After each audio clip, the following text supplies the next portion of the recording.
விமான பரிமாணத்தின் உலகம் பொதுவாக பாதுகாப்பானது மற்றும் மிகவும் ஒழுங்குபடுத்தப்பட்டதாக இருந்தாலும் அதற்கு அதிர்ச்சி தரும் நிகழ்வுகள் பல உள்ளன. விமான தரை இறக்கத்தில் சிறிய தவறு அல்லது இயந்திரம் செயலிழத்தல் பெரும் பாதிப்புகளை ஏற்படுத்த முடியும். இங்கு விமான பரிமாணத்தின் சிக்கல்களையும் அபாயங்களையும் நினைவூட்டும் 10 மோசமான விமான தரை இறக்கங்கள் தோல்விகளை பார்க்கலாம். 1.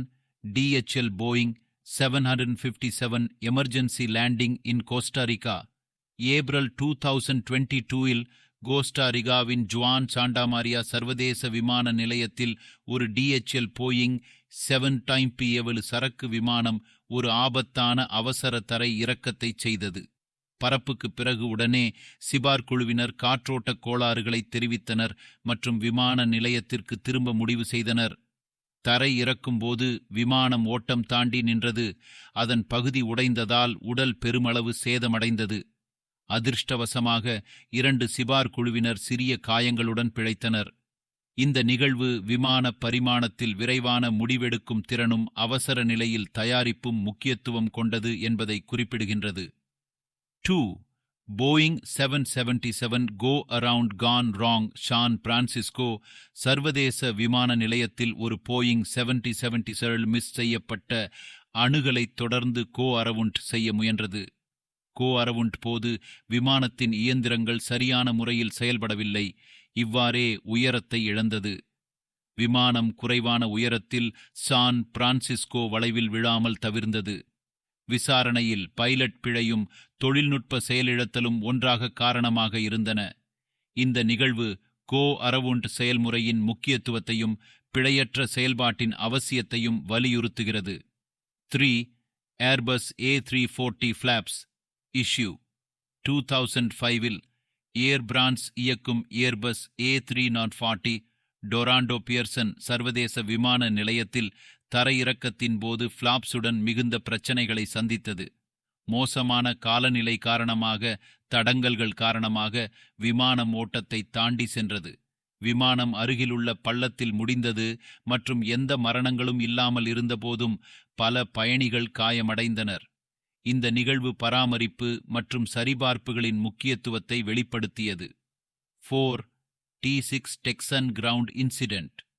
T6 டெக்சன் ஒரு இராணுவ பயிற்சி விமானம் மற்றும் 2020இல் டெக்சாஸின் ரேண்டால்பியர் போர் ஸ்பேஸில் ஒரு மோசமான தரையிறக்கம் நிகழ்வை சந்தித்தது. ஒரு வழக்கமான பயிற்சி போது விமானம் தரையிறக்கும் நேரத்தில் திடீரென கட்டுப்பாட்டை இழந்தது. இதனால் அது ஓட்டத்திலிருந்து வெளியேறி நிலத்தின் தடைகளுடன் மோதியது. பைலட்டுகள் பாதுகாப்பாக வெளியேறினர், ஆனால் விமானம் நாசமாயிற்று. இந்த நிகழ்வு உயர் அதிக பயிற்சியில் உள்ள அபாயங்களை மற்றும் உறுதிப்படுத்தப்பட்ட பாதுகாப்பு விதிகள் தேவையை வெளிப்படுத்தியது. 5. Boeing 737 crosswind landing. குறுக்கு காற்று தரை இறக்கம் பைலட்டுகளுக்கு மிகவும் சவாலான செயல்முறைகளில் ஒன்றாகும். 2015இல் ஒரு போயிங் 737 ஐக்கிய இராச்சியத்தின் பர்மிங்காம் விமான நிலையத்தில் மிகுந்த குறுக்கு காற்றில் தரை இறங்க முயன்றது. விமானம் ஓட்டத்திற்கு அருகே வந்தபோது அது காற்றில் மாட்டியது. இதனால் ஒரு பக்கத்தில் மிகவும் கீழே சென்றது. பைலட் மீண்டும் கட்டுப்பாட்டை பெற விரைவாக செயல்பட்டு 2ஆம் முயற்சியில் பாதுகாப்பாக தரை இறங்கியது. இந்த நிகழ்வு எதிர்மறை காலநிலை நிலையை கையாள்வதற்கான திறமை மற்றும் பைலட் பயிற்சியின் முக்கியத்துவத்தை வெளிப்படுத்தியது. 6. F-15 hydraulic failure.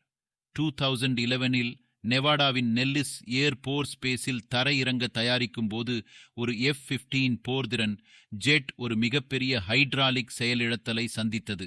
இந்த செயலிழத்தல் விமானத்தின் பரப்பு பகுதிகளின் கட்டுப்பாட்டை இழக்கச் செய்தது. இதனால் அதை இயக்குவது மிகவும் கடினமானது. பைலட் ஒரு துணிச்சலான அவசர தரை இறக்கத்தை செய்தார். பெரிய சேதம் இருந்த போதும் விமானத்தை பாதுகாப்பாக தரை இறக்கியார். இந்த நிகழ்வு இராணுவ பைலட்டுகள் சந்திக்கும் அபாயங்களை மற்றும் உயர்திறன் விமானங்களில் கடுமையான பராமரிப்பு சரிபார்ப்புகளின் தேவையை வெளிப்படுத்தியது. 7. செஸ்னா 180 கிரவுண்ட் லூப் தரை சுழற்சி. ஒரு வகை தரை இறக்கம் விபத்து. இதில் ஒரு விமானம் தரையில் ஒரு புள்ளியைச் சுற்றி கட்டுப்பாடற்ற முறையில் சுழல்கிறது. இதனால் பொதுவாக கட்டமைப்பு சேதம் ஏற்படுகிறது. 2013இல் ஒரு செஸ்னா 109 அலாஸ்காவின் ஒரு தொலைதூர ஏர்ஸ்ட்ரிப்பில் தரை சுழற்சி செய்தது. தரை இறங்கும்போது பைலட் கட்டுப்பாட்டை இழந்தார். இதனால் விமானம் சுழல விரிவான சேதம் ஏற்பட்டது. அதிர்ஷ்டவசமாக எந்த காயங்களும் ஏற்படவில்லை.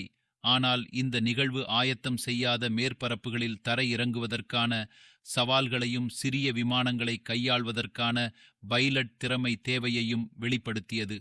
8 Embraer 190 emergency landing without nose gear. 2018இல் மியான்மர் தேசிய விமானங்களால் இயக்கப்படும் ஒரு எம்ப்ரேயர் 190 மண்டலே சர்வதேச விமான நிலையத்தில் முன்பூட்டியின் திறக்காமை காரணமாக அவசர தரை இறங்க வேண்டியிருந்தது. பைலட்டுகள் விமானத்தை அதன் முக்கிய பூட்டியில் தரை இறக்கி பின்னர் மெதுவாக முன்புறத்தை ஓட்டத்தில் இறக்கியனர். நாடக தரை இறக்கத்திற்குப் பிறகும் அனைத்து பயணிகளும் மற்றும் சிபார் குழுவும் பாதுகாப்பாக இருந்து வந்தனர்.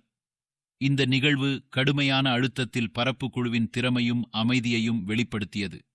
9 Airbus A330 engine failure contest மூலம் இயக்கப்படும் ஒரு ஏர்பஸ் A330 2010இல் சிட்னி விமான நிலையத்தின் அருகே வருகையில் ஒரு மிகப்பெரிய இயந்திர செயலிழத்தலை சந்தித்தது. விமானத்தின் ஒரு இயந்திரம் வெடித்தது. இதனால் தீப்பற்றி பெரிய கட்டமைப்பு சேதம் ஏற்பட்டது. பைலட்டுகள் அவசர நிலையை அறிவித்து விரிவான சேதம் இருந்தபோதும் விமானத்தை பாதுகாப்பாக தரை இறக்குவிக்க முடிந்தது. இந்த நிகழ்வு ஆதாரமற்ற அமைப்புகளின் முக்கியத்துவத்தை மற்றும் பைலட் குழுவுக்கு விரிவான அவசர பயிற்சியின் தேவையை வெளிப்படுத்தியது. 10 போயிங் 747 ஹார்ட் லேண்டிங் இன் ஆம்ஸ்டர்டாம். 2009இல் ஆம்ஸ்டர்டாம் ஷிபோல் விமான நிலையத்தில் ஒரு போயிங் 747 சரக்கு விமானம் ஒரு கடின தரை இறக்கத்தை சந்தித்தது. விழா வீதியை தவறாக கணக்கிட்டு தரை இறக்கும்போது விமானம் ஓட்டத்தில் குதித்தது. இதனால் தரையிறக்க பூட்டியும் உடலும் கட்டமைப்பு சேதமடைந்தது. விமானம் மேலும் எந்தவிதமான நிகழ்வும் இல்லாமல் நிற்க முடிந்தது மற்றும் எந்த காயங்களும் ஏற்படவில்லை. இந்த நிகழ்வு நுணுக்கமான தரை இறக்கத்திற்கான முறைகள் மற்றும் பெரிய விமானங்களை கையாள்வதற்கான பைலட் அனுபவம் மற்றும் பயிற்சியின் முக்கியத்துவத்தை வெளிப்படுத்தியது. முடிவு இந்த 10 நிகழ்வுகள் விமான பரிமாணத்தின் சில மோசமான விமான தரை இறக்கம் தோல்விகளை பிரதிபலிக்கின்றன. ஒவ்வொரு நிகழ்வும் தரை இறக்கத்தை தவறாக முடிவதில் பங்களிக்கும் பரந்த காரகங்களை நினைவூட்டும். தொழில்நுட்ப செயலிழத்தல், எதிர்மறை காலநிலை நிலை, பைலட் தவறு அல்லது எதிர்பாராத அவசர நிலை ஆகியவை. விமான பரிமாணம் மிகவும் பாதுகாப்பான பரிமாற்ற முறைகளில் ஒன்றாக இருப்பினும் இந்த நிகழ்வுகள் தொழில்நுட்பத்தில் தொடர்ந்த முன்னேற்றம், கடுமையான பராமரிப்பு மற்றும் பைலட் பயிற்சி அனைத்தும் பாதுகாப்பாக இருப்பது அவசியம் என்பதை வெளிப்படுத்துகின்றன.